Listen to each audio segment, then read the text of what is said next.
Zdravím vás všetci na tomto kanáli, ktorý už bol dávno opustený a nikto sa o ňo nestaral. Jak ste si mohli všimnúť, nahodil som istý animovaný drip. Áno, ďakujem, niektoré mám potlesku. Vysvetlil by som prečo, čo a jak sa stalo. Tak, jednak, prvý bod, rád by som vysvetlil vlastne prečo sme tu a prečo vyzerám tak, jak vyzerám a vlastne čo to bolo za videá na kanáli. Takže, najprv. Sme tu preto, lebo toto má byť informačka, ktorá má informovať ľudí, čo tu neboli a nedávali vôbec pozor. Takže, prvý bod. Chcel by som sa ospravedlniť za tie dve trapné videá, čo vyšli následne po tej Subnautike a po tom ostatnom. To bolo instantne zmazané. Išlo o takú moju menšiu krízu, lebo som nevedel, čo mám točiť a nechcel som mať len tak kanál, tak som volal, čo proste trepol. Áno, je to hlúpe odo mňa. Tiež by som sa chcel vlastne vyjadriť k tej postavičke. Chcem uviesť tento kanál úplne nejak inak, niekam iným smerom, pretože dabery, čo tu boli, absolútne už s nimi som v kontakte, alebo respektíve píšeme si úplne, že nulovo, takže to vyzerá tak, že toto všetko je už na mne. Čo do budúcna a prečo postavička? No, tak, povedal som si, že to môže byť celkom cool mať postavičku.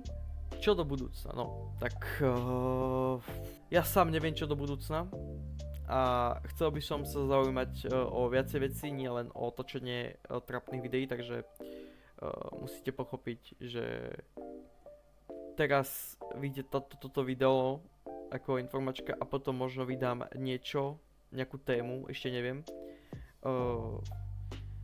Čo sa týka tohoto všetkého, chcel by som